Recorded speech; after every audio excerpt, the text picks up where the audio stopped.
Hello बच्चों, let's read this question. The question says a direction in the following question. The assertion and reason have been put forward. Read the statements carefully and choose the correct alternative from the following. Option first, both assertion and the reason are correct and reason is the correct explanation of assertion.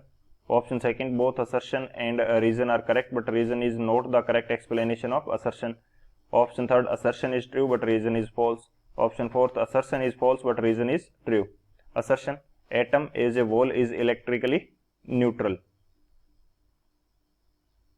Assertion में क्या दे रखा है? Atom as a whole is electrically neutral. Reason हमें क्या दे रखा है? Neutron is present in the nucleus of an atom. तो इस क्वेश्चन के अंदर हमें असर्शन और रीजन स्टेटमेंट गिवन है, उसके अकॉर्डिंग हमें करेक्ट ऑप्शन चूज करना है.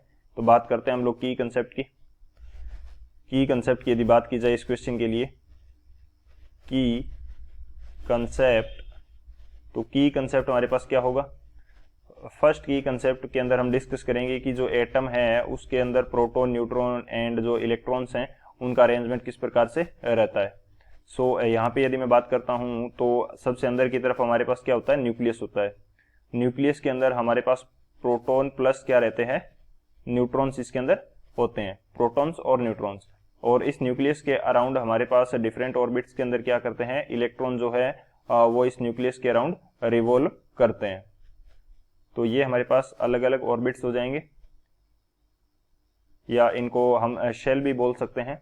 इन शेल्स के अंदर क्या होगा? इलेक्ट्रॉन्स होंगे जो कि इसके चारों ओर रोटेट करते हैं. सो बेसिकली मैं यहाँ पे इलेक्ट्रॉन शो कर देता हूं. ये इलेक्ट्रॉन्स हैं जो इसके अराउंड क्या कर रहे हैं? रोटेट कर रहे हैं. ये हमारे पास क्या हो जाएंगे? इलेक्ट्रॉन्स हो जाएंगे. सो ये अंदर वाला पार्ट क्या है? न्यूक्लियस है. और ये बाहर क्या है? ऑर्बिट्स के अंदर इलेक्ट्रॉन्स. अब न्यूक्लियस के अंदर हमारे पास क्या रहता है? प्रोटॉन प्लस न्यूट्रॉन्स रहते हैं. एक तो ये की कंसेप्ट हो जाएगा. सेकेंडली हमें ये पता होना चाहिए कि जो चार्ज होता है, charge on proton, charge on proton, इसका यह बोल सकते हैं कि जो प्रोटॉन का चार्ज है उसका मैग्नीट्यूड जो है वो इक्वल होगा चार्ज ऑन इलेक्ट्रॉन के. चार्ज ऑन इलेक्ट्रॉन इसके मैग्नीट्यूड के क्या होगा? इक्वल होगा. यानी कि दोनों का चार्ज का जो मैग्नीट्यूड है वो इक्वल रहता है. तो ये हमारे पास मेन की कंसेप्ट रहेगा. इन दोनों की कंसेप्ट की हेल्प से इस क्वेश्चन को सॉल्व करते हैं. सॉल्यूशन की यदि बात की जाए तो हमें क्वेश्चन के अंदर दे रखा है कि एज ए वॉल एटम जो होता है इलेक्ट्रिकली न्यूट्रल होता है. किस प्रकार से होगा हम इसको एग्जांपल से आइडेंटिफाई करते हैं. जैसे मैंने सोडियम का एग्जांपल लिया तो इसका जो एटॉमिक नंबर होता है वो कितना रहता है? 11 रहता है. सो इसके अंदर जो नंबर ऑफ प्रोटॉन्स यानी कि जेड जो है वो हमारे पास कितना रहेगा? 11 रहेगा. और नंबर ऑफ इलेक्ट्रॉन जो है वो भी हमारे पास कितने रहेंगे? 11 रहेंगे. और इसका जो मास नंबर होता है वो होता है 23 होगा. तो इसके अंदर जो नंबर ऑफ न्यूट्रॉन है वो हमारे पास कितना रहेगा? 12 रहेगा. ये हो गया. अब बात करते हैं चार्ज की. तो न्यूट्रॉन जो होता है वो तो क्या होता है? चार्जलेस.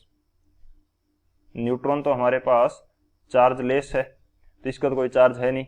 बचे हमारे पास क्या? Proton and electrons. तो इन दोनों के चार्ज का मैग्नीट्यूड यदि सेम है तो ये एटम को क्या बनाएंगे? इलेक्ट्रिकली न्यूट्रल बनाएंगे. जितने नंबर में हमारे पास प्रोटॉन है उतने नंबर में हमारे पास क्या है? इलेक्ट्रॉन है. सो हमारे पास एटम क्या हो जाएगा? एज ए वोल एटम हमारे पास न्यूट्रल हो जाएगा, इलेक्ट्रिकली न्यूट्रल.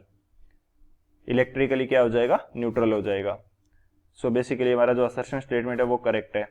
रीजन स्टेटमेंट हमें क्या दे रखा है? रीजन स्टेटमेंट के अंदर हमें क्वेश्चन में दे रखा है कि न्यूट्रॉन जो होता है वो न्यूक्लियस के अंदर प्रेजेंट होता है. तो ये भी करेक्ट है कि जो न्यूट्रॉन होता है, न्यूट्रॉन जो है वो कहाँ प्रेजेंट होगा? वो प्रेजेंट होगा न्यूक्लियस के अंदर. सो यदि न्यूट्रॉन न्यूक्लियस के अंदर प्रेजेंट है तो इसका चार्ज के साथ तो कोई रिलेशन नहीं हुआ, क्योंकि न्यूट्रॉन तो बेसिकली चार्जलेस है. तो इलेक्ट्रिकली न्यूट्रल होने के साथ इसका कोई रिलेशन नहीं है. सो हमारे पास दोनों जो असर्शन एंड रीजन स्टेटमेंट है करेक्ट है, लेकिन ये एक दूसरे को एक्सप्लेन नहीं कर रहे हैं. सो कौन सा ऑप्शन हो जाएगा? जो ऑप्शन बी है हमारा, assertion and reason are correct but reason is not the correct explanation of assertion. So option B is the final answer. I hope you understood it well. Best of luck. Thank you.